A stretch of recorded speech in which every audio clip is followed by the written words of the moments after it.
ya, karena kemenangan Indonesia 1-0 terhadap Arab Saudi. Begitupun saya berusaha untuk konsentrasi. Bapak Ibu anggota Komisi 3, saudara calon yang saya hormati, terima kasih pemaparan yang disampaikan tadi, dan juga saya sudah membaca jejak rekam saudara calon. Dan satu di antara yang mengganggu pikiran saya adalah ketika saudara calon itu diisukan ya dengan adanya transaksi transaksi janggal ya, bukan ganjar, janggal senilai 115 miliar di BPK. Dan saudara memang pernah membantah dan menegaskan tidak pernah ada pemeriksaan dan konfirmasi dari PPATK. Oleh karena itu dalam kesempatan ini ya, karena latar belakang saudara calon adalah seorang auditor dan juga profesi terakhir sebagai wakil ketua BPK, maka sangatlah diharapkan keterangan dari saudara calon terkait dengan isu tersebut ya. Bisakah misalnya saudara calon menjelaskan bahwa transaksi itu seperti apa sebenarnya, melibatkan siapa saja dan lain sebagainya. Itu saudara calon, satu di antara yang kami tanyakan ya, terkait dengan latar belakang dan profesi terakhir yang saudara calon miliki. Dan yang terakhir ini soal apa yang disampaikan oleh Pak Hinca Panjaitan terkait dengan sumber daya alam kita. Komisi Pemberantasan Korupsi juga punya program dengan sejumlah kementerian dan lembaga upaya penyelamatan sumber daya alam kita. Di antaranya memang sering tumpang tindih perizinannya, dan itu juga berdampak terhadap ekosistem lingkungan kita. Jadi kerusakan itu berdampak terhadap kesehatan dan lain sebagainya.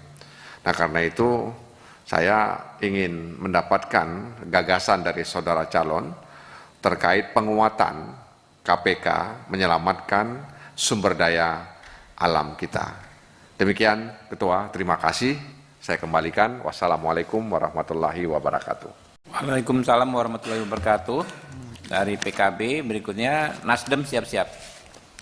Terima kasih pimpinan. Assalamualaikum warahmatullahi wabarakatuh. Pimpinan Komisi 3. Pak Ketua, pertama-tama saya akan menjawab agak sedikit random, tapi saya akan memulai dari yang pertanyaan hal negatif dulu, karena ini masalah klarifikasi. Tadi saya ditanya, saya dipanggil sebagai saksi untuk terdakwa pada saat itu terpidana Pak Rizal Jalil, mantan anggota BPK.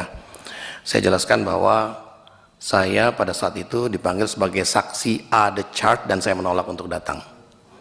Ya, jadi itu saksi meringankan dan saya menolak untuk datang. Tapi prosesnya yang harus saya jelaskan. Jadi saya cukup kecewa dengan sikap KPK pada saat itu, karena saya tidak diberitahu bahwa saya akan jadi saksi A the chart, pada saya adalah wakil ketua BPK pada saat itu. Saya selaku pimpinan lembaga negara harusnya antar sesama lembaga negara menyampaikan kepada kami duduk perkara permasalahannya itu apa, bukan sebagai personnya tapi sebagai jabatannya. Karena ini adalah karena pemanggilan itu akan mempengaruhi credibility. Karena begitu nama kita muncul di running text, orang kampung udah tanya itu, kenapa ini dipanggil ini? Kenapa ini dipanggil ini? Padahal itu saksi ada chart. Dan pada saat saya dipanggil itu, surat itu saya sedang jadi pembicara tentang pemberantasan korupsi dengan salah satu wakil ketua KPK. Jadi saya langsung tanyakan kepada wakil ketua KPK pada saat itu, mengapa saya dipanggil, kok saya tidak dibahas dulu dalam konteks saksi ada chart, apakah saya mau atau tidak? Posisinya seperti, karena ini saksi ada chart, bukan saksi fakta posisinya. Nah ternyata jawabannya normatif, ya normatif, tidak tahu, tidak paham dan sebagainya. Dan menurut saya sih selaku pimpinan seharusnya tidak seperti itu. Kemudian yang kedua masalah transaksi mencurigakan 115 miliar yang ditanyakan oleh Pak Nasir Jamil tadi. Yang membantah itu bukan saya, tapi yang membantah itu adalah Kepala PPATK sendiri. Karena pada saat itu Kepala PPATK mengatakan bahwa ada wartawan yang bertanya apakah sedang melakukan pemeriksaan terkait dengan Wakil Ketua BPK terkait dengan adanya transaksi mencurigakan. Jawaban Kepala PPATK pada saat itu, nanti saya cek. Nanti saya cek, inilah yang jadi tagline.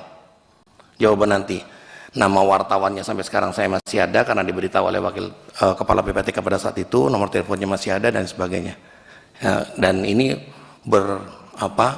berlanjut dengan pengiriman bunga dan sebagainya, dan menurut saya itu adalah fabricated lah. Ya.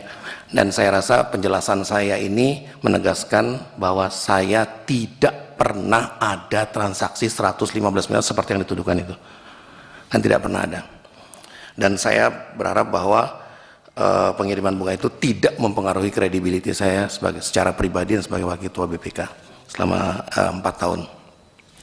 Kemudian saya akan mencoba menjawab satu persatu terkait dengan